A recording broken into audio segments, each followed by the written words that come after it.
Assalamualaikum warahmatullahi wabarakatuh. Alhamdulillahirabbil alamin wassalatu wassalamu ala asyrafil anbiya'i wal mursalin wa ala alihi wa sahbihi ajma'in. Rabbi shrah li sadri wa yassir li amri wahlul 'uqdatam min lisani yafqahu qawli.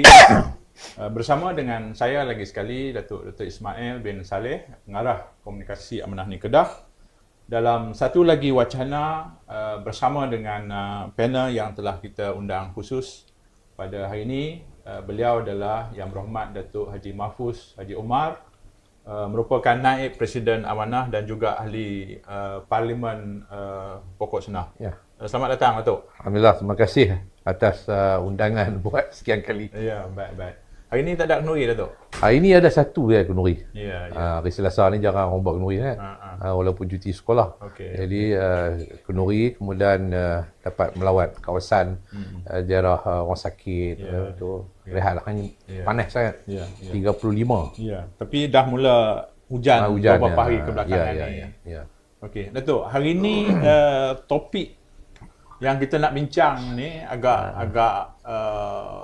berat. Ya. Itu topik yang berkait dengan bukan parti kita pun. Ya. Tapi akan mempengaruhi negara. Ya. Itu PAU 2020. Perhimpunan Agung UMNO 2020 yang baru 2 hari berakhir. Ya. Dan apa yang kita bincang adalah harapan Perikatan Nasional dan juga Muafakat Nasional berkecai, tanda tanya. Jadi kita nak bincang tu, Datuk. Jadi untuk nak bincang soalan ni, mungkin ada baiknya kita pergi ke belakang sedikit untuk melihat sejarah negara kita sejak merdeka 1957. Pilihan Raya yang pertama 1959. Daripada pilihan raya yang pertama sampai 2018. Pilihan raya yang ke-14.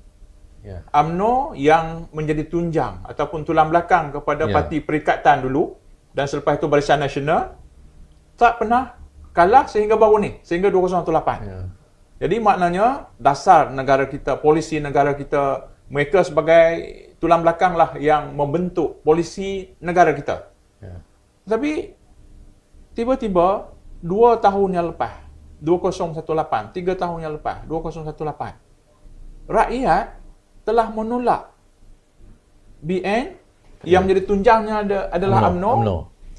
Jadi pada pendapat Datuk lah, setelah 60 tahun lebih memerintah negara, bagaimana rakyat datang satu hasrat untuk membuat keputusan menolak parti yang telah begitu lama memerintah negara ni? Pandangan Datuk? Ya, pertama kita kena lihat dari sudut sejarah.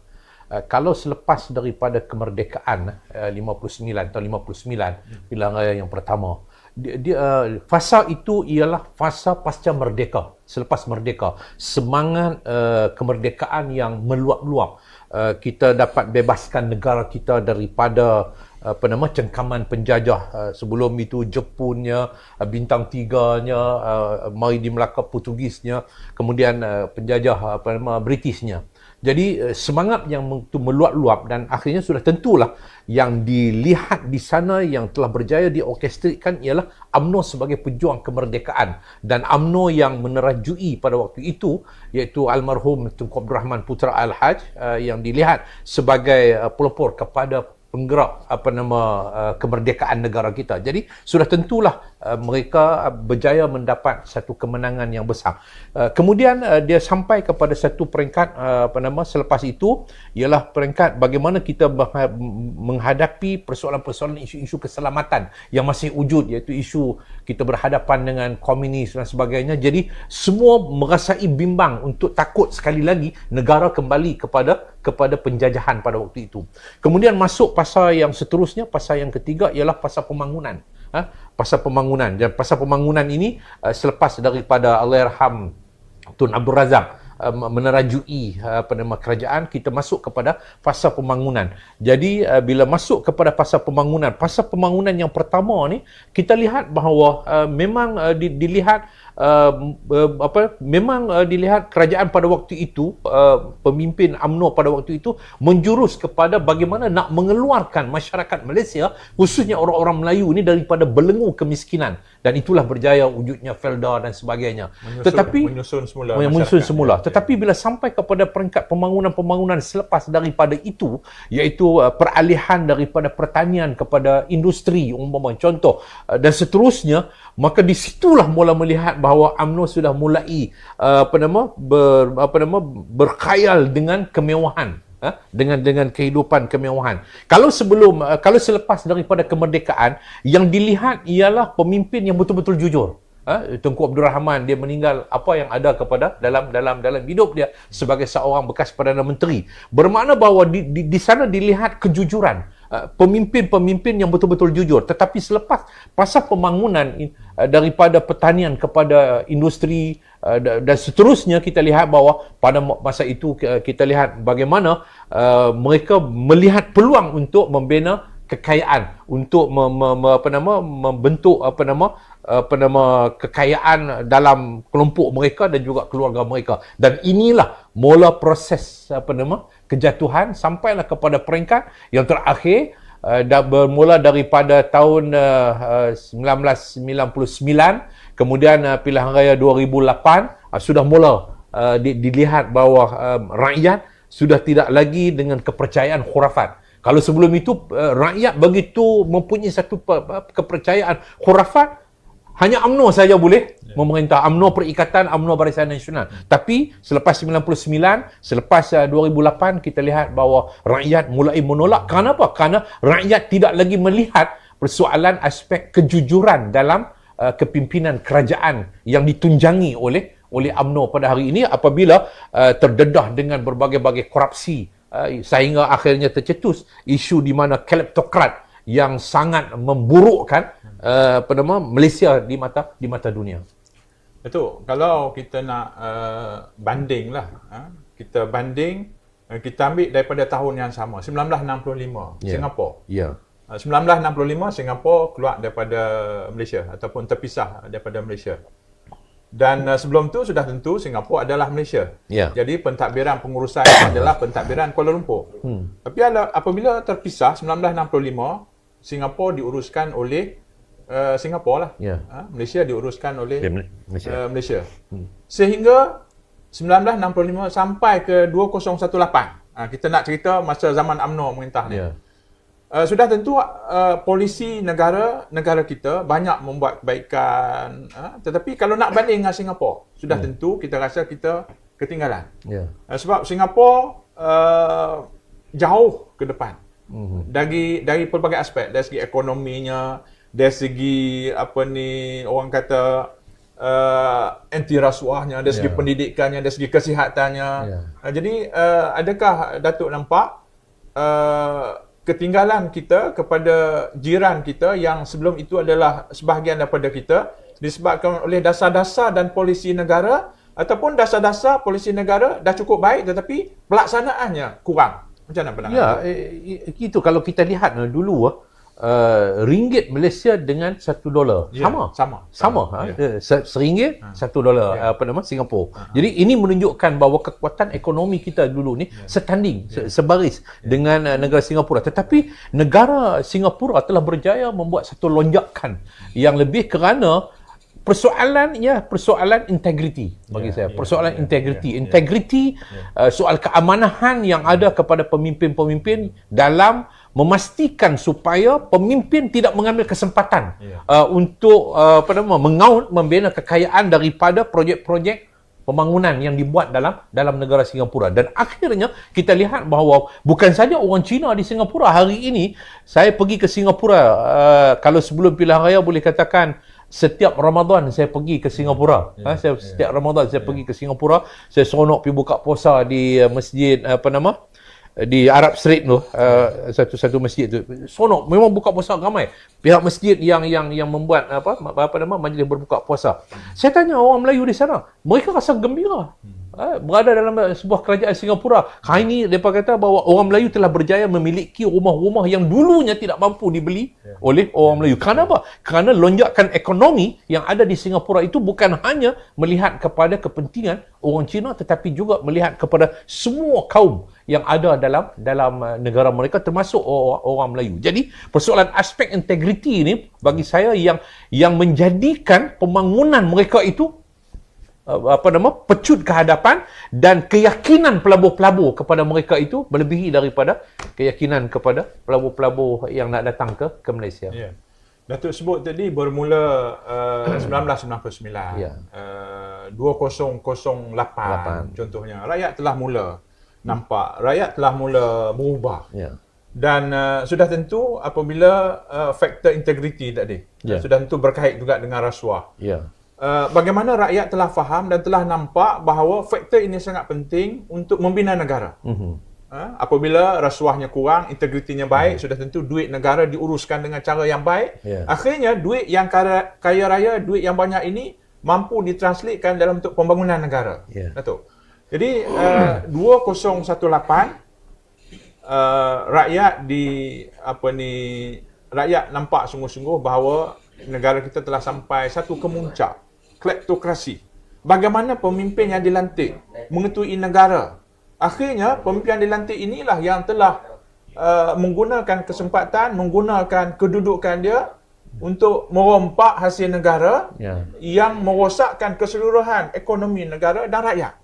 Jadi pandangan Datuk, adakah ini yang akhirnya betul-betul rakyat marah, rakyat nak kepada satu perubahan? Ya, itu merupakan satu titik tolak untuk berganjaknya kepada satu perubahan yang besar yang begitu berani dilakukan oleh masyarakat dan rakyat, khususnya penghuni-penghuni. Walaupun di sana disogok dengan ketakutan, orang Melayu ditakutkan bahawa hilang kuasa politik orang Melayu, orang Cina juga ditakutkan kononnya bahawa akan lahirnya permasalahan-permasalahan yang akan menyebabkan berlakunya kesan kepada perniagaan orang Cina dan sebagainya. Dan itu yang cuba dilagakan dalam pemikiran, dalam kotak pemikiran orang Melayu dan juga orang Cina. Tetapi semua itu sudah diketepikan, dinyahkan oleh masyarakat Malaysia, khususnya penghuni-penghuni yang mereka lihat bahawa negara perlu bebas daripada kleptokrat.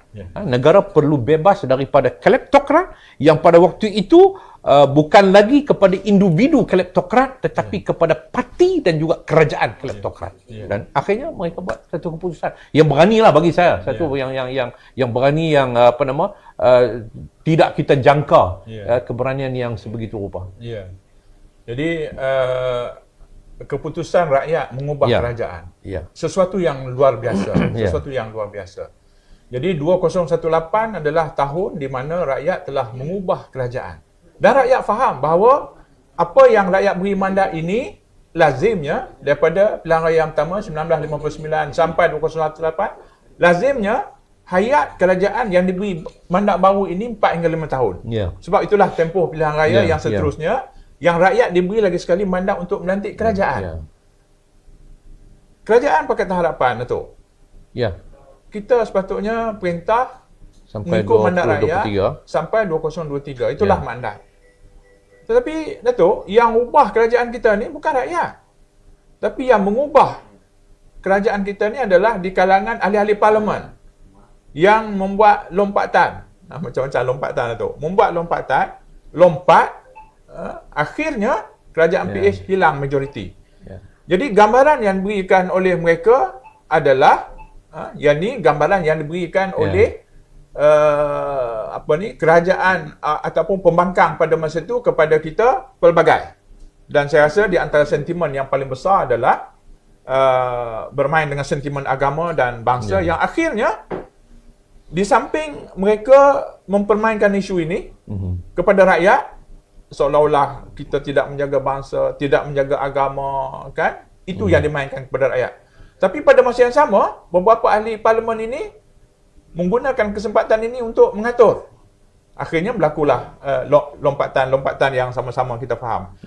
Jadi bagaimana Datuk melihat pengkhianatan yang dilakukan oleh golongan-golongan yang melompat ini sudah tentu dia khianat dululah. Khianat parti dia lompat khianat parti dia. Bagaimana Datuk melihat kepada mereka ni menutup kepada rakyat dengan bermain dengan sentimen, tapi yang sebenarnya mereka menggunakan kesempatan ini untuk merampas kerajaan Pakatan Harapan. Sila Datuk. Inilah bagi saya titik yang paling kotor. Titik yang paling kotor dalam sejarah politik negara kita. Walaupun kalau 2018 kita lihat persoalan kleptokrat dan sebagainya, tetapi ini merupakan titik yang paling kotor yang menjadikan politik merupakan pasaran pelacuran yang menjijikkan bagi saya. Ini satu titik yang paling kotor sehingga akhirnya kita berhadapan dengan bukan saja krisis ekonomi, tetapi krisis bukan saja krisis politik, tetapi krisis-krisis yang terkesan daripada masalah politik tadi, keyakinan orang, dan akhirnya membawa kepada ekonomi kita tidak berkembang. Jadi bagi saya bahawa ini merupakan titik yang paling kotor yang perlu disedari oleh masyarakat dan rakyat di luar sana untuk kita kembalikan membersihkan kekotoran yang berlaku, yang dibuat oleh pengkhianat politik yang bersama dengan penjahat kleptokrat, yang bersama dengan penunggang agama hanya atas alasan kononnya bahawa penting kepada soal perpaduan ummah, perpaduan Melayu Islam, tetapi akhirnya apa yang berlaku tidak lebih daripada hanya untuk semata-mata kuasa politik. Ini bagi saya satu yang sangat saya sebut sekali lagi lah, saya kata titik paling kotor, paling menjijikkan. Ini titik yang bersifat najis, politik yang bersifat najis, yang kotor dalam sejarah politik di negara kita. Mana satu lompatan kemudian menawar seseorang ahli-ahli parlimen itu dengan jawatan menteri, timbalan menteri. Ini bukan satu tawaran-tawaran biasa, tetapi tawaran untuk mereka itu melompat. Bukan tawaran selepas daripada pilihan raya ditawar, kamu jadi menteri. Itu satu yang biasa, tetapi ini tawaran untuk melakukan pengkhianatan, dan ini telah dilakukan oleh Tan Sri Muhyiddin Yassin dan juga pasukan dia sendiri dalam Bersatu, dan juga beberapa orang daripada bekas PKR yang membentuk, dan akhirnya mereka boleh berpakat dengan penjahat dan penunggang agama. Dan apa yang berlaku pada hari ini menjadikan negara kita ini makin membusuk. Apabila PAU membuat satu keputusan untuk tidak bersama dengan Bersatu pada pilihan raya yang akan datang. Ya. Rakyat telah melakukan perubahan itu. 2018 adalah perubahan rakyat. Rakyat nak kepada negara kita ini untuk lebih baik daripada sebelumnya. Sebab itu rakyat melakukan perubahan. Tetapi pemimpin-pemimpin ini seolah-olah, Datuk, bukan saja nak berubah, tapi membawa negara ini ke belakang semula. Malah lebih buruk. Kalau Datuk sebut tadi ini adalah titik hitam sejarah negara. Membawa semula. Kali ini, saya rasa ahli-ahli parlimen ini boleh dijual beli, mengkhianat dan dijual beli. Saya kira ini jauh lebih buruk daripada apa yang berlaku. Kalau dulunya kita hanya mempersoalkan Najib, beberapa orang yang mendapat habuan. Sekarang ni segerombolan ahli-ahli politik, ahli-ahli parlimen yang mendapat habuan. Ini sudah bapa kleptokrat yang sangat memalukanlah bagi saya. Okey, Datuk. Tajuk kita hari ini berkait dengan PAU. Penaga UMNO 2020. Jadi sudah tentu kita akan berbicara banyak tentang isu UMNO ni. Jadi sebagaimana yang kita sebut, Datuk, rakyat UMNO yang menjadi tulang belakang kepada pentadbiran negara, rakyat tolak. 2018 rakyat tolak. Tetapi apabila Muhyiddin dengan Azmin yang mengetuai langkah Sheraton untuk mengambil alih, merampas kerajaan daripada PH, lagi sekali, bukan sahaja PAS, tapi UMNO juga, Datuk, menyokong pengkhianatan ni. Jadi ini UMNO, Datuk, menyokong pengkhianatan. Kita cerita UMNO lagi ni. PAS tu memang kita faham dah, kan. Jadi adakah pemimpin UMNO ini tidak mampu berubah, tidak pernah berubah, sehingga sebelum dia menyokong pengkhianatan tu, pada masa pentadbiran PH pun dah berapa ramai menteri-menteri, bukan menteri-menteri, di kalangan pemimpin UMNO masuk bersatu. Kalau tak silap saya 13 orang tu. Seberang. Menyokong pengkhianatan tu, Datuk. Cuba komen sikit. UMNO menyokong pengkhianatan untuk merampas kerajaan PH. UMNO menyokong pada waktu itu, baik UMNO, baik PAS, yang menerima tawaran daripada Tan Sri Muhyiddin, ialah untuk mereka kembali berada dalam kerajaan, khususnya UMNO lah. Khususnya UMNO. Sebab UMNO selama 60 tahun lebih, dia tidak pernah menjadi pembangkang. Dia tidak pernah berada di luar kerajaan. Jadi dia tak boleh duduk tanpa berada di kerusi kerajaan. Itu UMNO. Sebab itu apabila selepas daripada pilihan raya 13 MP dia yang tak boleh duduk, sebab dulu mereka ini adalah daripada kerajaan. Mereka berada dalam kerajaan, mereka mendapat itu, mendapat ini daripada kerajaan. Akhirnya mereka melompat meninggalkan UMNO untuk menyertai Bersatu pada waktu itu, dengan harapan bahawa mereka akan dipayungi oleh sebuah kerajaan supaya servis mereka kepada rakyat itu akan mendapat bantuan daripada kerajaan. Saya nak tunjuk contoh bahawa UMNO tak boleh duduk tanpa berada pada kerusi kerajaan. Itu yang dia rasa bahawa dia mesti berada dalam kerajaan. Dan ini sebab itu strategi mereka ialah untuk menyertai Muhyiddin, tawaran Muhyiddin untuk membentuk sebuah kerajaan. Dan pada waktu itu mereka menyertai ini dengan hasrat yang PAS akan terus kekal bersama dengan mereka, sebab mereka lah yang menggagaskan di waktu PH memerintah. Mereka menggagaskan muafakat nasional, perpaduan ummah, kepiah putih, songkok putih itu lambang PAS dengan lambang UMNO. Tak ada lambang Bersatu, tak ada lambang lain. Bersatu tidak diterima pada waktu itu. Bersatu dianggap sebagai anti kepada perpaduan. Bersatu dianggap sebagai anti kepada perpaduan. Dan ini yang dilihat oleh UMNO. Dia merasakan bahawa dia ada kekuatan sebab dia mempunyai jumlah kerusi yang besar, berbanding dengan PAS yang hanya ada dalam 18. Jadi dia membawa PAS untuk bersama dengan Muhyiddin. Jadi dia merasakan bahawa dia boleh mencaturkan kerajaan PN ini, kerajaan PN ini. Yang penting, langkah pertama mereka mesti menyertai kerajaan, dan akhirnya mereka berjaya. Yang penting bagi mereka menyertai kerajaan. Apa nak jadi kepada PH itu belakang kira, kerana mereka mendapat peluang nak kembali kepada tampuk kekuasaan. Tetapi akhirnya mereka melihat bahawa Muhyiddin tidak dapat memberikan sesuatu yang lebih kepada mereka.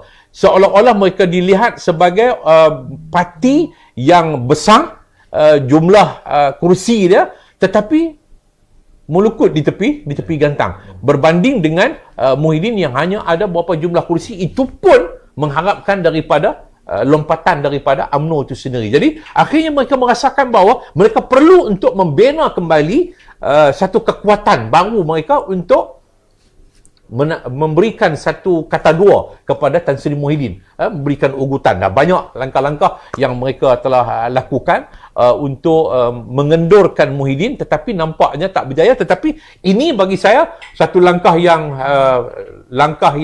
sukar untuk mereka berpatah balik,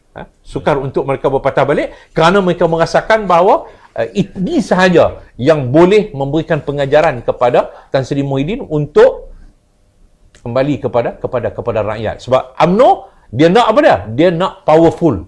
UMNO nak powerful, iaitu kuasa besar, kuasa penuh, kuasa seperti mana yang dia berkuasa dalam tempoh lebih daripada 60 tahun. Jadi ini sifat UMNO lah, sifat UMNO. Jadi menyokong pengkhianatan, menyokong Muhyiddin, dan berada semula dalam kerajaan dengan menteri-menteri, 17 menteri lah tu.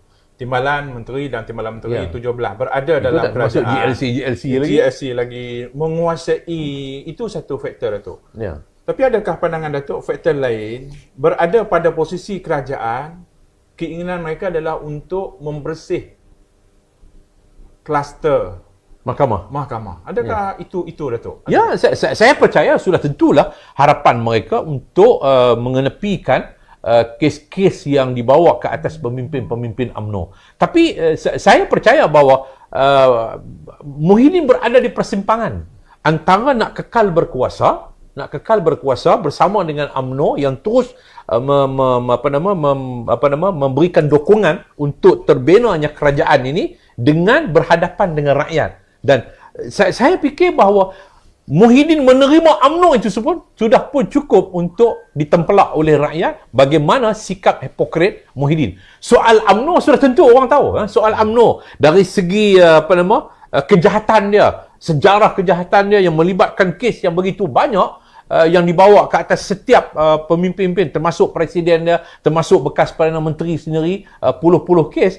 Tapi bagi saya bahawa mereka masih mengharapkan untuk mereka terlepas daripada sebagai orang yang akan menjejaki ke dalam penjara. Jadi mereka tak mau mencipta bekas Presiden UMNO dan Presiden UMNO melangkah kaki ke penjara. Dan ini yang mereka sedang catur. Bagi saya bahawa sebahagian daripada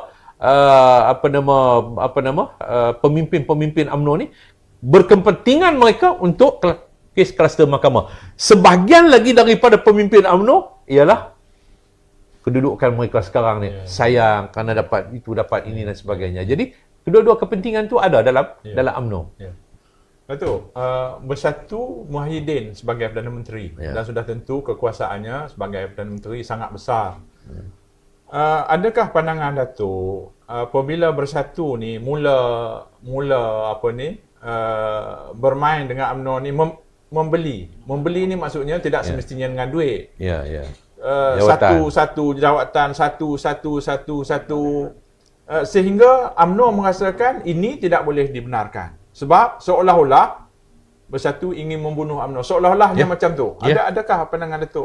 Memang itu bukan sahaja mereka berhasrat untuk membunuh UMNO dengan cara begitu, tetapi juga mereka nak membunuh parti-parti politik yang lain. Contoh bila dia mendapat Xavier, yang Muhammad Xavier, yang diorkestrasikan dengan kes-kes yang ada unsur-unsur rasuah dan sebagainya. Dan akhirnya kita lihat bahawa Xavier keluar. Tapi apakah selepas ini orang akan melihat Xavier akan terlepas? Dan bukan, kita tak perlu tunggu pun bahawa kes Xavier itu akan terlepas ataupun tidak. Itu sudah pun menunjukkan bahawa kesediaan Xavier pergi kepada Muhyiddin ini untuk mendukung Muhyiddin ini menunjukkan bahawa dia mengharapkan yang dia tidak akan dibawa ke dalam kluster mahkamah. Dan inilah yang cuba dilakukan oleh PN, oleh Tan Sri Muhyiddin sendiri untuk memastikan supaya ahli-ahli parlimen yang ada unsur-unsur percukaian, maka dia akan digunakan LHDN, yang ada unsur-unsur rasuah akan digunakan SPRM untuk memberikan tekanan. Tetapi yang akan rosaknya ialah masa depan negara kita lah. Maknanya orang yang ada kes boleh terlepas, tidak akan didakwa. Yang dah didakwa dia tidak akan usik, kerana itu dia akan kata bahawa saya serah kepada mahkamah. Tetapi orang-orang lain yang ada kes, lalu kalau kamu bersama dengan aku, okey, kita clear kes kamu. Jadi ini akan merosakkan masa depan negara kita. Betul. Saya melihat sebelum PAU ini pun ada dua aliran pemikiran dalam UMNO ni. Satu aliran di kalangan menteri-menteri yang berjawatan ni hendak memberi sokongan kepada Bersatu, hendak mengekalkan hubungan dengan Bersatu dan hubungan UMNO Bersatu dengan PAS untuk akhirnya gabungan ini masuk pilihan raya. Tetapi majoritinya cawangan bahagian nampak memberi usul tidak bersetuju dengan aliran ini. Mereka hendak supaya UMNO ini diputuskan. Hubungan dengan Bersatu itu diputuskan. Dan ini usul. Dan inilah yang majoriti. Dan kita lihat inilah keputusan yang dicapai oleh PAU baru ni. Apa pandangan itu? Bagi saya bahawa keputusan yang dibuat oleh PAU itu satu benda yang sudah dijangka, sudah dijangka apabila ada percubaan yang lain untuk membersihkan kluster mahkamah ini tidak berjaya. Jadi tidak ada jalan lain melainkan ialah untuk memberikan satu tekanan yang lebih kuat kepada Muhyiddin supaya melihat kembali kepada penstrukturan semula politik dalam kabinet itu sendiri. Tapi saya tak fikir Tan Sri Muhyiddin akan berganjak daripada apa yang telah pun diperkatakan selama ini, kerana pertembungan itu sudah pun jadi makin sengit. Dan apapun bagi saya, dengan keputusan yang dibuat oleh PAU baru-baru ini, menjadikan kerajaan ini kerajaan yang habislah, tak ada. Jadi bagi saya lah bahawa kita tidak ada pilihan sebenarnya. Sebab itu saya merayu kepada Kebawah Duli Tuanku yang di-Pertuan Agong untuk melihat krisis politik yang berlaku ini, tidak ada pilihan melainkan Tuanku mesti membubarkan parlimen.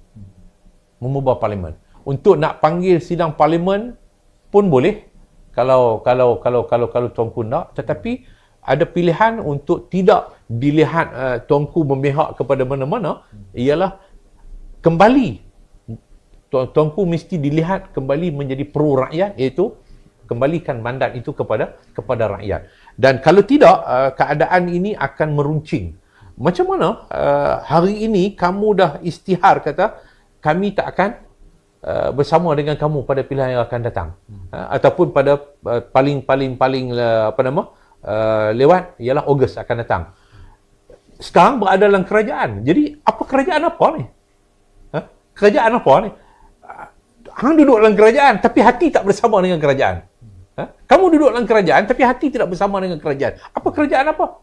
Jadi ini akan menjadikan bahawa pelabur-pelabur akan makin menjauhkan diri daripada Malaysia.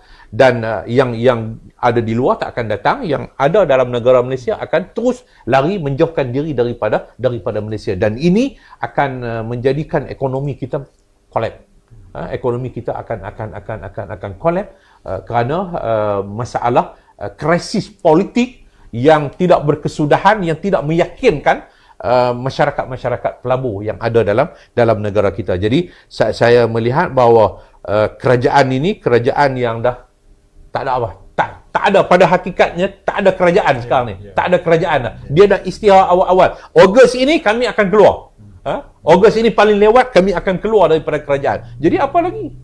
Jadi kalaupun dia sekarang dia duduk dalam kerajaan, bermakna bahawa dia tidak memberikan bantuan kepada memecut ekonomi untuk memajukan segala kepentingan yang menjadi keperluan kepada masyarakat dan rakyat dalam negara kita. Yeah. Ada pandangan Datuk, supaya UMNO memutuskan hubungan itu sekarang. Ya. Tapi statement hari ni daripada Tan Sri Anwar Musa contohnya, daripada Pasir Salak juga contohnya, kami akan kekal dengan apa juga pengurusi yang mereka pegang, kan. Jadi nampak golongan yang mempunyai kedudukan ini, selesa dengan jawatan ini, dengan gaji dan seumpamanya, nampak kalau boleh dia cuba nak lewat-lewatkan itu. Pandangan itu macam mana? Sebab itu saya menjangka bahawa daripada awal saya mengatakan bahawa UMNO nakkan supaya bila bubar parlimen, dia sebahagian critical government. Dia sebahagian daripada critical government.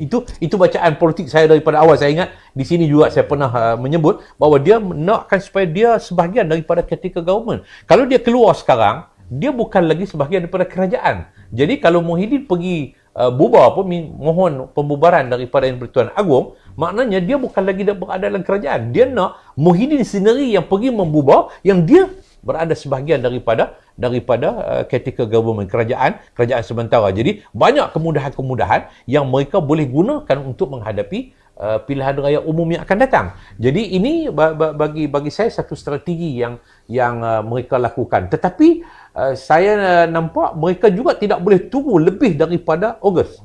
Tak boleh tunggu. Kalau Muhyiddin masih nak drag sampai lebih daripada Ogos ini, saya percaya akhirnya mereka akan ambil keputusan kerana itu merupakan yang sudah disepakati oleh perwakilan dalam PAU, iaitu sampai Ogos. Last kali ialah Ogos, iaitu tarikh tamat tempoh darurat dalam negara kita. Jadi kalau mereka tunggu lebih lama, bermakna bahawa UMNO akan dilemahkan melalui kuasa politik yang ada kepada Tan Sri Muhyiddin yang menguasai institusi-institusi kepolisian, SPRM, LHDN dan sebagainya, dan lebih ramai mereka akan berhadapan dengan tekanan. Saya terbaca statement daripada Tok Mat. Dia sebut kalau kita keluar hari ni pun dia kata kerajaan masih berjalan macam tu juga sebab darurat. Dia sebut pandangan dia lah. Pandangan dia, keputusan untuk keluar pada Ogos itu disebabkan oleh tamatnya darurat. Jadi bila tamat darurat, bila dia tarik sokongan kepada Muhyiddin, maka jatuhlah kerajaan pada masa itu dan pilihan raya. Jadi dia menilai, dia menyebut bahawa sebab itulah dia nak tarik diri itu Ogos. Pandangan Datuk macam mana? Pandangan saya bahawa ordinan darurat itu memberikan hak kepada Yang di-Pertuan Agong dalam 14 kurungan 1 kurungan B kalau tak silap saya, ataupun 14 kurungan 2 kurungan B, begitulah, yang memberikan kuasa kepada Yang di-Pertuan Agong untuk menamatkan darurat dan juga memanggil sidang parlimen ataupun membubarkan parlimen. Maknanya kuasa itu ada di Pertuan Agong. Tapi tapi itu atas Yang di-Pertuan Agong lah. Mungkin Tok Mat Hassan melihat bahawa kalau Yang di-Pertuan Agong tidak membubar, jadi mereka hilang segala peluang kemudahan yang ada dalam dalam kerajaan. Tetapi bagi saya lah bahawa kalau sejumlah 30 berapa MP UMNO yang masih ada, 30 lebih daripada 30. Kalau lebih daripada 30 itu 36 keluar sekarang ni, keluar sekarang 30 pun sudah dah. Mungkin ada 6 orang Anwar Musa yang masih nak kekal dalam kerajaan, 30 yang keluar. Saya fikir Yang di-Pertuan Agong tidak ada pilihan. Mana boleh Yang di-Pertuan Agong memiliki kerajaan beta, kerajaan yang tidak ada majoriti yang cukup jelas, maknanya sampai dia punya jurang itu terlalu begitu besar. Jadi tidak ada pilihan lain melainkan untuk menjaga masa depan negara kita ni, melainkan ialah kembali kepada mandat rakyat.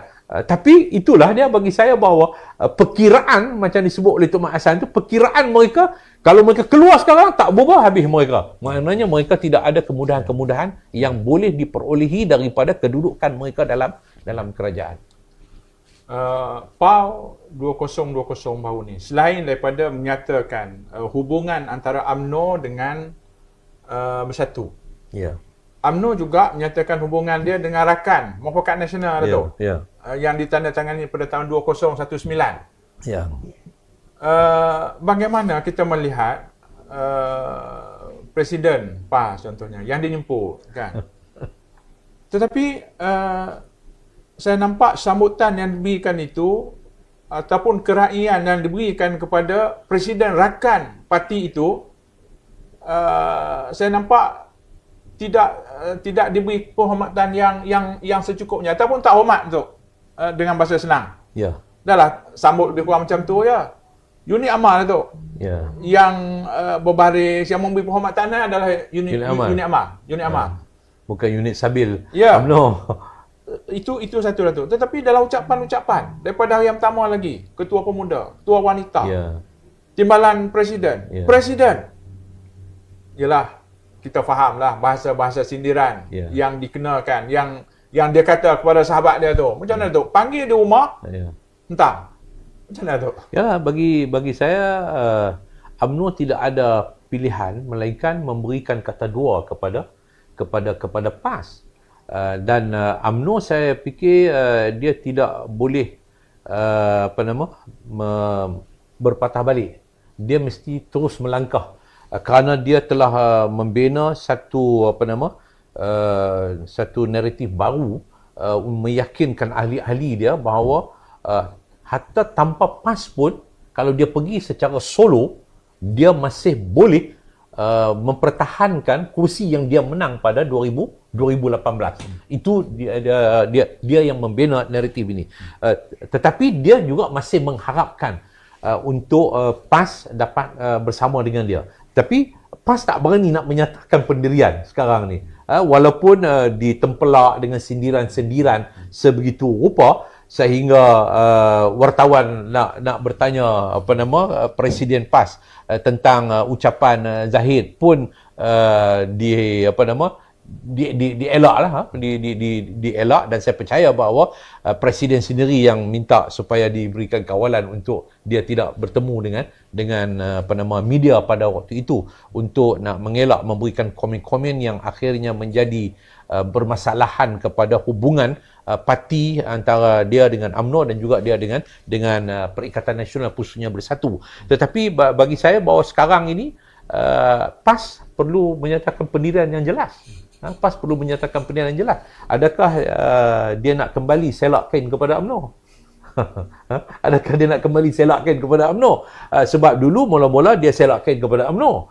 Bila dah dia selak kain kepada UMNO, dia pun rasa tak berapa nak selesa, dia pergi selak pula kepada Bersatu. Jadi sekarang ni macam mana? Dia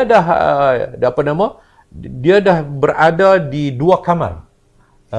Dia pernah meniduri di dua kamar, di dua kamar. Satu kamar MN bersama dengan UMNO, satu kamar PN bersama dengan Bersatu yang UMNO tidak sertai. Jadi sekarang dulu ini mereka membina satu kekuatan, iaitu dengan mengatakan bahawa kalau undi PAS dan undi UMNO ini bercantum dua, perkiraan matematiknya memang begitulah, mereka akan dapat satu kemenangan yang besar. Malah mereka boleh mendapat kemenangan daripada kursi-kursi yang dimenangi oleh PH, sebagai besar yang dimenangi oleh PH. Jadi mereka akan dominan, menjadikan sebuah kerajaan yang kuatlah. Maknanya Sarawak boleh bersama dengan mereka dan sebagainya. Tetapi hari ini mereka telah lebih melihat kepada keperluan untuk bersama dengan Perikatan Nasional. Mereka telah meninggalkan UMNO. Mereka pergi bersendirian untuk mendaftarkan diri bersama dengan Perikatan Nasional. Jadi bila dalam keadaan yang seperti ini, maka timbullah dua kelompok dalam PAS. Seperti yang saya sebut sebelum ini, timbul dua kelompok dalam PAS, satu kelompok yang disebut sebagai Publika, satu lagi kelompok geng ustaz ataupun geng ulama. Geng ulama melihat strategi politik mereka mesti bersama dengan UMNO, kerana perkiraan matematiknya macam saya sebutkan tadi, begitu mudah untuk menggabungkan dua undi yang diperolehi pada 2018 dahulu akan menjadikan dua gabungan parti ini akan mendapat kemenangan yang besar. Tetapi kalau pergi dengan Bersatu, mereka melihat bahawa Bersatu tidak ada kekuatan. Tetapi geng Publika lebih melihat kepada untuk mendapatkan habuan pada waktu berada dalam kerajaan. Jadi ini yang makin menyukarkan mereka, dan di samping PAS sendiri pun merasakan bahawa UMNO ini liability. Geng Publika ini juga melihat UMNO adalah liability. Geng ulama tidak melihat UMNO ini liability. Sebab geng ulama merasakan bahawa soal kleptokrat, soal 1MDB semua ni, mereka dah puas hati. Mereka dah puas hati. Geng ulama ni dia kira apa yang boleh diberikan oleh Najib satu ketika dahulu, seperti yang disebut oleh Lokman Adam kan. Banyak yang PAS dapat daripada kerajaan di bawah kepimpinan Najib dulu, dan dia sendiri yang membawa habuan itu kepada PAS. Jadi geng ulama melihat bahawa soal-soal kes kluster mahkamah ini tak penting bagi mereka. Tak penting. Yang penting kepada mereka ialah gabungan undi yang perlu diperoleh. Jadi bersama dengan penjahat, bersama dengan kleptokrat pun tidak menjadi masalah. Publika melihat kepentingan ada dalam kerajaan. Mereka melihat kluster mahkamah merupakan liability kepada mereka. Jadi sekarang PAS berada di persimpangan lah. PAS berada di persimpangan. Macam saya sebutkan tadi, dia nak selak kain kat mana pula? Adakah dia nak tunggin selak kepada UMNO, balik kepada UMNO? Dalam kes ni Datuk, PAS tu perempuan ke lelaki? Kita boleh mentafsir ikut suasana semasa. Sebab kadang-kadang PAS ni dia bermain dalam politik luar tabi'i. Pun ada. Politik luar tabi'i pun ada. Jadi dia boleh menjadi mungkin dia dah dia boleh kan hari ini orang boleh buat pembedahan boleh buat pembedahan macam yang didakwa oleh Sajat kan. Jadi ini yang bagi saya bahawa PAS berada di persimpangan antara nak kembali kepada UMNO ataupun nak kembali kepada nak terus kekal bersama dengan PN. Tetapi UMNO saya nampak mereka tidak akan melangkah patah balik dan mereka akan pergi bersendirian walaupun tanpa PAS. Kerana mereka telah membina naratif yang saya sebutkan tadi. Dato', kita sebut di awal discussion kita tadi ni bahawa rakyat menolak UMNO pada pilihan raya 2018 disebabkan oleh kleptokrasi, rasuah dan sebagainya. Dan sekarang kes mahkamah sedang berjalan. Datuk Seri Najib contohnya ada 45 pendakwaan. Datuk Seri Zahid ada 45 pendakwaan. Dan Datuk Seri Najib ada 37 pendakwaan. Jadi sekarang ni kes Setiausaha Agung pun ada. Setiausaha Agung pun ada, Kunan pun ada kan. Dan sekarang ni kes tu sedang berada di mahkamah. Saya rasa Datuk, rakyat tidaklah terlalu bodoh dengan tidak mampu untuk nak menilai. Kalau dulu dah tolak dah kleptokrat. Sekarang ni satu-satu Datuk duduk mahkamah, takkan rakyat nak setelah menolak 2018 untuk memilih semula dengan kes satu persatu di mahkamah, memberi gambaran yang sangat tidak baik. Inilah pemimpin UMNO. Jadi pada pandangan Datuk, dan juga mungkin satu lagi Datuk, dari segi survey contohnya kalau di Kedah ni, parti mana yang akan dipilih oleh rakyat dalam pilihan raya yang akan datang. Survey yang dibuat oleh kita. Datuk, UMNO duduk bawah amanah Datuk. Rakyat akan memilih UMNO ni jauh lebih rendah daripada amanah tu sendiri. Jadi yang pertama sudah tentu keadilan lah. Dan kita surprise tu, yang kedua pejuang. Dan amanah berada di posisi yang ketiga. Dan selepas tu barulah UMNO berada di bawah lagi. Jadi adakah hilang ataupun terhakisnya kepercayaan ini disebabkan oleh dulu dah tolak dah. Sekarang confirm apa yang kita sebut dulu dengan kes-kes mahkamah ni akan satu persatu macam SRC. SRC diputuskan oleh mahkamah bahawa Najib bersalah. Lepas sekarang 1MDB. Zahid pun macam tu juga. Jadi macam mana Datuk melihat isu ni? Saya melihat bahawa isu ini rakyat akan menolak sebarang bentuk kejahatan politik. Dan rakyat tidak boleh menerima parti yang sudah pun ditolak oleh rakyat atas isu kejahatan politik mereka. Kejahatan politik menggunakan kuasa untuk membina kekayaan, merompak harta khazanah negara. Dan rakyat juga akan menolak politik yang dibina oleh Muhyiddin Yassin. Maknanya kerajaan akan menolak penjahat, kleptokrat. Kerajaan juga akan menolak politik bapa ayam dan ibu ayam ini. Ini bagi saya bahawa rakyat tidak akan menerima politik bapa ayam dan ibu ayam yang dibawa oleh Muhyiddin dan juga PAS. Bagi saya bahawa PAS sedang meredai pelacuran politik yang ada dalam Kerajaan Perikatan Nasional sekarang ini. Jadi dia meredai walaupun satu ketika dahulu mereka membicarakan soal menolak politik wang dan sebagainya, hari ini mereka sendiri meredai politik bapa ayam dan ibu ayam, dan mereka merupakan sebahagian daripada bapa ayam dan ibu ayam dalam pelacuran politik di Malaysia. Jadi saya percaya bahawa rakyat akan menolak parti-parti yang kotor ini dengan kejahatan politik mereka yang meruntuhkan negara kita dan juga masa depan kehidupan rakyat ini. Rakan Sekutu Muafakat Nasional PAS, betul. Rakyat juga tidak bodoh untuk menilai. Jadi sekarang rakyat menilai satu PAS ni dia tidak ada pendirian tu. Kangkang dua belah ni, dua kolam ni tak ada pendirian lah kan. Sebab itu dua kata. Sebab tu dalam survey juga Datuk, survey ni yang dibuat itu pun kita dah bincang oleh Sina dan juga Sinchu. Bagaimana PAS juga kehilangan lebih daripada separuh sokongan terhakisnya.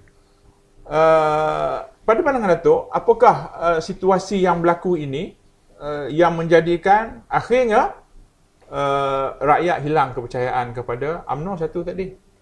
Hilang juga kepercayaan kepada PAS. Kan, disebabkan oleh sikap yang sebegitu. Apa hak untung, dia pergi. Kan, hak rugi, dia ni kan. Jadi pandangan Datuk, ni rakan sekutu PAS ni macam mana?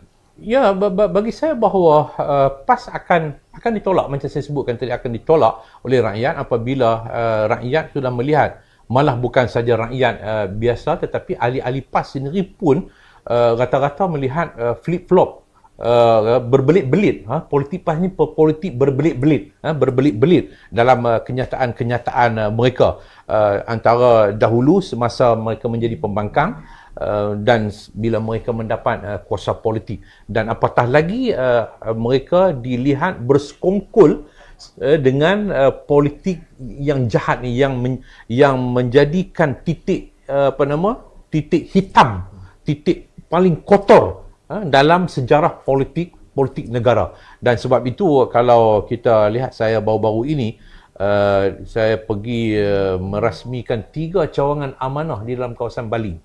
Dalam kampung pendalaman, orang boleh terima amanah, saya bersyukur. Dalam kampung Kampung Bok, Kampung Belida dan Kampung Koladara. Saya masuk malam, memang jauh dalam perkampungan gelap, gulita dan sebagainya. Ahli-ahli PAS yang dulunya merupakan ahli-ahli PAS, ketua cawangan PAS di situ, meninggalkan PAS bersama dengan amanah. Jadi saya nak sebutnya bahawa timbulnya kegelisahan dan keresahan di kalangan ahli-ahli PAS ni begitu besar. Dan saya percaya bahawa inilah juga yang akan dilihat pada pilihan yang akan datang ini. PAS akan ditolak oleh pendengar rakyat, bukan hanya dalam survey yang dibuat oleh berbagai-bagai pihak, tetapi mereka akan ditolak di dalam peti undi. Dan sebab mereka rakyat sudah tidak boleh melihat politik yang berbelit-belit seperti ini. Apatah lagi baru-baru ini kenyataan Presiden PAS, Tok Guru Haji Abdul Hadi Awang, yang menghina orang yang berumur 18 tahun, yang dianggap tidak punya kematangan dalam nak menentukan hala tuju politik negara kita. Dia kata bahawa kita tidak boleh ikut barat yang hanya melihat kepada umur, tetapi kita melihat kepada kematangan. Sebab itu dia cadang untuk ditangguhkan pelaksanaan undi 18. Saya tidak pada soal hak dia untuk cadang ataupun tak bersetuju atas undi 18 ni dilaksanakan sekarang, tetapi tidak boleh menghina kemampuan generasi muda yang ada pada hari ini. PAS sendiri menerima ahli mereka seawalnya akhil balik. Maknanya boleh menjadi ahli PAS. Paling mudah, saya ingat 2015 itu mereka melancarkan kempen pendaftaran yang berumur 13 tahun untuk menjadi ahli PAS. Maknanya akhir balik lah. Dah balik lah pada waktu itu. Maknanya boleh. Bermakna bila seseorang itu yang di bawah umur 18 jadi ahli PAS, bermakna dia ada hak untuk memilih dan dipilih. Dia memilih ni boleh nak menentukan hala tuju parti. Siapa nak jadi pemimpin, ketua cawangan, ketua kawasan, sampai kepada pusat. Dia boleh menentukan. Jadi kalau dalam PAS, adakah mereka ini matang menentukan masa depan politik? Ataupun inilah yang menyebabkan PAS berbelit-belit. Tetapi bagi saya bermakna bahawa PAS boleh menerima mereka ini dengan apa? Dengan pemikiran sami'na wa ata'na, untuk aku dapat tu, dan tidak memberikan didikan untuk mereka ini memikir bagaimana untuk menentukan arah hala tuju parti di dalam parti PAS itu sendiri. Tapi bila sampai kepada umur mengundi ini, dia kata orang ini tidak matang. Untuk umur kahwin 16 tahun boleh pula, pasal hak kahwin tu perempuan, lelaki yang dapat sedap. Jadi kalau ada pemimpin nak kahwin hak umur bawah 18 tahun pun itu tak apa, sebab dia kata padahal saya tak kata agama menghalang, agama mengizinkan, tetapi kalau logik yang disebut oleh Tok Guru Presiden PAS ini, dia kata tak matang. Persoalannya, apakah orang yang berumur, anak gadis yang berumur 16 tahun itu sudah matang untuk menjadi seorang isteri dan menjadi seorang ibu. Jadi ini pemikiran yang berbelit-belit yang ada dalam pemikiran Presiden PAS yang bagi saya dia menghina generasi muda. Dan walaupun kalau generasi muda tidak berpeluang sekali ini dalam pilihan raya yang akan datang ini, tetapi generasi muda, generasi 18, bawah 18 ini juga mesti menggerakkan satu usaha ke arah untuk mempengaruhi ibu bapa mereka menolak politik seperti mana yang dibawa oleh PAS dan UMNO itu sendiri. Ya, Datuk. Salah satu daripada keputusan ataupun resolusi PAU 2020 baru ni adalah selain daripada memutuskan hubungan dengan Bersatu, juga akan memutuskan hubungan dengan PAS. Ya. Sekiranya dia masih bermain dua kolam. Sekiranya PAS masih tidak menetapkan dia punya pendirian dia. Jadi seolah-olah Datuk, saya berpandangan pada pandangan saya, PAS akan bersama dengan PN. Jadi nanti Datuk, jajaran ke arah pilihan raya. Katakan bulan 8 nanti. Habis tamat darurat, declare untuk bubar Dewan dan pada masa itu pilihan raya. Jadi pada pandangan Datuk, apakah jajaran pilihan raya yang akan datang ni dia jadi macam ni? Dia jadi PN ni bersatu dengan PAS.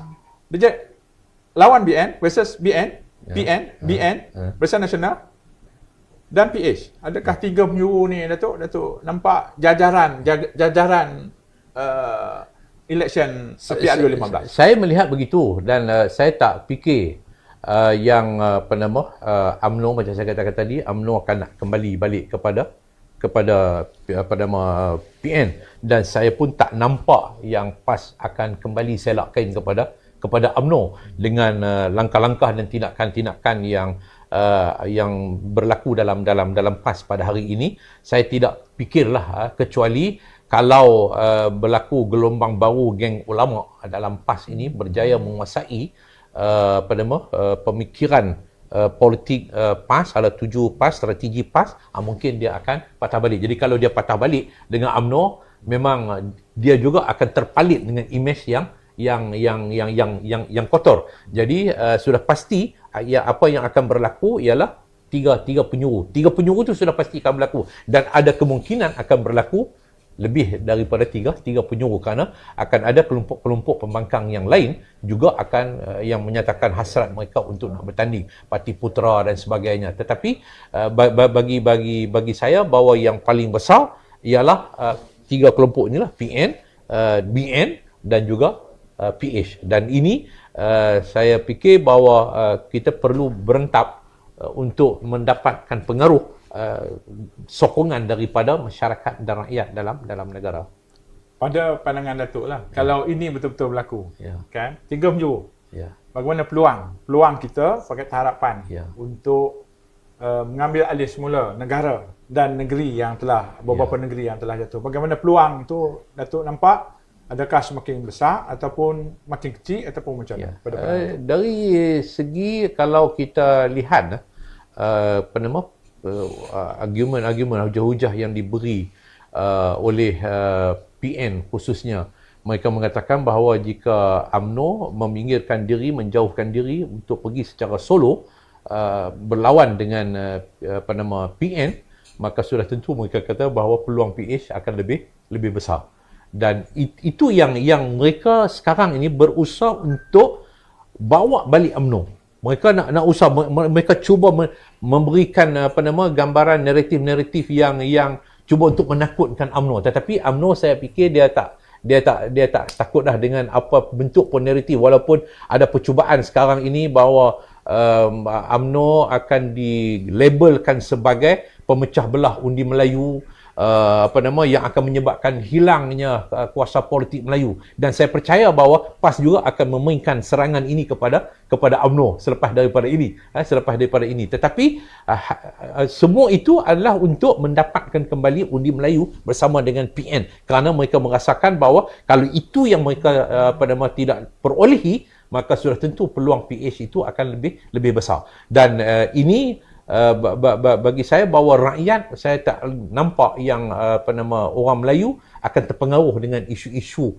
perkauman yang sempit seperti ini, kerana mereka sudah ada pengalaman dalam pilihan raya umum yang lalu. UMNO memainkan isu ini, sekarang UMNO menjadi mangsa kepada isu perkauman. Jadi dia tidak akan berlaku perpecahan undi Melayu, dan tidak akan merugi pun kalau berlaku pertembungan antara PH, iaitu kata contoh Amanah bertanding lawan calon daripada BN iaitu UMNO Melayu, katalah di pokok sena, PH iaitu Amanah, kemudian PN PAS, kemudian dan BN UMNO. Tiga-tiga tu Melayu. Apa nak pecah? Apa nak pecahnya? Apa yang nak merugikan orang Melayu? Sudah pasti salah seorang orang Melayu akan menang. Salah seorang orang Melayu akan menang. Tak ada pun yang kita kata calon Melayu boleh menang di kawasan Parlimen Si Putih.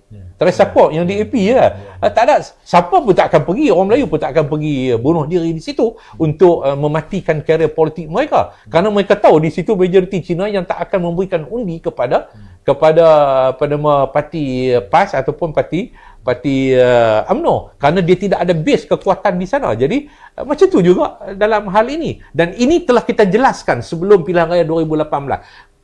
DAP dia sudah pergi kepada shilling dia, jumlah kursi yang dia bertanding, dia sudah pergi kepada shilling dia. Jadi kita ada 222 kursi dalam negara kita. Sudah tentu Melayu tidak akan hilang kuasa politik mereka.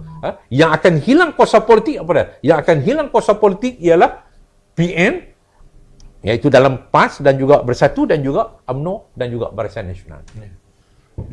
Pada pandangan Datuk, ialah rakyat tidak biasa melakukan perubahan sehingga 2018. Jadi rakyat mengharapkan sesuatu yang terbaik. Rupanya apa yang dilakukan oleh kita, perubahan Pakatan Harapan, rupanya pada setengah-setengah ahli-ahli parlimen ni dia tak nampak itu membawa kebaikan kepada dia, lalu dia rampas kuasa. Dan ini adalah masa kita sebut transisi lah, politik yang celaru haru biru dengan rakyat juga celaru haru biru, sokongan rakyat nak beri pun masih celaru haru biru. PIU 15 katakan 3 penyuru nanti, dan bila menang tak ada satu pun yang dominan untuk membentuk kerajaan. Dia jadi pula macam ni, coalition untuk membentuk coalition selepas PIU, Datuk. Jadi selepas tu macam mana Datuk melihat, mungkin ada lepas tu membeli pula ke, jatuh pula ke kerajaan. Selepas 2015 bentuk satu kerajaan, beli-beli jatuh pula, kan? Transisi ni nak berapa lama, Datuk? Pada pandangan Datuk? Saya fikir pertama sekali saya penuh berkeyakinan bila saya kata bahawa PH mempunyai peluang yang besar, maka PH akan dominan kursi dia. PH plus. PH plus seperti mana pilihan raya yang lalu. Jadi kita boleh membentuk kerajaan tanpa dokongan daripada UMNO ataupun daripada pihak-pihak yang lain. Jadi insya-Allah kita akan berjaya membentuk kerajaan. Yang penting sekarang ini ialah parti-parti PH mesti mencari calon-calon daripada orang-orang yang menjiwai perjuangan, yang mendokongi perjuangan, yang menjiwai perjuangan, bukan hanya kerana semata-mata dia ada duit tetapi dia tidak menjiwai perjuangan, akhirnya dia menjual, menggadai perjuangan. Jadi saya penuh yakin yang PH plus, tapi syaratnya PH plus mesti berlaku. Kalau kita bertembung sesama sendiri, parti-parti pembangkang yang ada ini, maka sudah tentu kita tidak akan berjaya membentuk kerajaan tanpa daripada kelompok-kelompok yang lain. Jadi ini yang saya fikir, dan apapun yang penting kepada saya selepas pilihan raya, kepentingan negara, bukan lagi kepentingan parti politik. Kepentingan negara yang mesti diselamatkan. Kepada penonton, rakyat di luar sana, Pakatan Harapan memberi tawaran bahawa Pakatan Harapan membawa satu politik nilai, satu politik yang menjaga nilai, satu politik yang ingin melakukan perubahan daripada yang kurang baik kepada yang lebih baik. Tetapi hasrat kita setelah rakyat memberi mandat kepada kita digagalkan oleh golongan yang ingin kuasa, yang ingin kedudukan. Jadi walaupun Pakatan Harapan sangat konsisten, ini adalah komitmen kita untuk menawarkan pada masa mana sekalipun, menawarkan kepada rakyat politik nilai, politik untuk melakukan perubahan, politik untuk merubah negara ini ke arah yang lebih baik. Dan akhirnya inilah yang kita nak, supaya negara kita ini akan mampu bersaing dengan negara-negara sebagaimana yang kita sebut di awal forum tadi, di awal pembincangan kita tadi. Kita dengan Singapura, kita dengan Korea, kita dengan Taiwan, yang pada dulunya kita berada pada level yang sama, tetapi sekarang disebabkan oleh pentadbir pengurus negara yang telah membawa negara kita ke belakang berbanding dengan rakan-rakan lain itu, tetapi Pakatan Harapan menawarkan, memberi tawaran kepada rakyat untuk membawa negara kita ini semula ke mercu yang sepatutnya kita berada. Jadi saya harap perbincangan kita, Datuk, mampu untuk membuka minda orang ramai di luar sana, kan, untuk menilai bagaimana nanti kalau kata bulan 8 rakyat dipersembahkan dengan satu pilihan baru. Rakyat nak memilih. Jadi tidak ada pilihan yang lain melainkan PA. Sebab saya nak tambah akhir ni, UMNO sendiri melalui kenyataan Zahid, dia sendiri tidak yakin, dia UMNO sudah membayangkan dia tidak boleh perintah bersendirian. Sebab itu dia kata lepas pilihan raya kita akan tengok. Selepas pilihan raya kita akan tengok dengan siapa yang kita akan share kuasa, power sharing. Jadi mana dia sendiri tidak yakin sebab dia melihat bahawa dia tak cukup dan tidak ada pihak yang memperolehi untuk setiap parti politik. Tak ada satu parti yang boleh menguasai dominan jumlah kursi. Tetapi atas nama PH++ ini, insya-Allah kita telah tunjukkan bukti yang kita boleh bentuk kerajaan pada pilihan raya umum yang lalu. Jadi untuk apa nak mengundi kepada parti-parti yang seperti mana UMNO, Barisan Nasional dan juga PAS dan juga atas nama Perikatan Nasional, parti-parti bapa ayam dan ibu ayam ni. Dengan kesimpulan yang Datuk buat tu, saya kira discussion kita malam ni berakhir di situ, Datuk. InsyaAllah. Datuk telah berjaya memberi gambaran kepada masyarakat di luar sana bahawa tajuk yang kita buat pada malam ni, PAU 2020, harapan PN dan MN memang berkecai, Datuk. Memang berkecai, pecah. Dan rakyat mula memahami bahawa mereka-mereka ini tidak boleh diberi harapan. Dan kepiah lebay tu pun dapat lelong kat titip karabu. Muafakat nasional. Ya. Dan pada masa yang sama, rakyat tidak mempunyai pilihan lain untuk bersama dengan Pakatan Harapan untuk memastikan bahawa kita mampu untuk melakukan perubahan. Hari itu 2 tahun kita telah melakukan perubahan. Tetapi rakyat memberi 5 tahun, tapi puak-puak ni rampas kerajaan kita. Jadi Datuk, sekali lagi saya ucap terima kasih kerana bersama dengan saya pada malam ni, dan insya-Allah di masa-masa yang lain kita akan bersama lagi untuk dari masa ke semasa memberi penjelasan isu-isu semasa kepada rakyat, memberi kefahaman politik, pendidikan politik kepada rakyat untuk memastikan bahawa negara kita insya-Allah akan mampu ditambah baik dari masa ke semasa. Sekian, wabillahi taufiq wal hidayah. Assalamualaikum warahmatullahi wabarakatuh. Warahmatullahi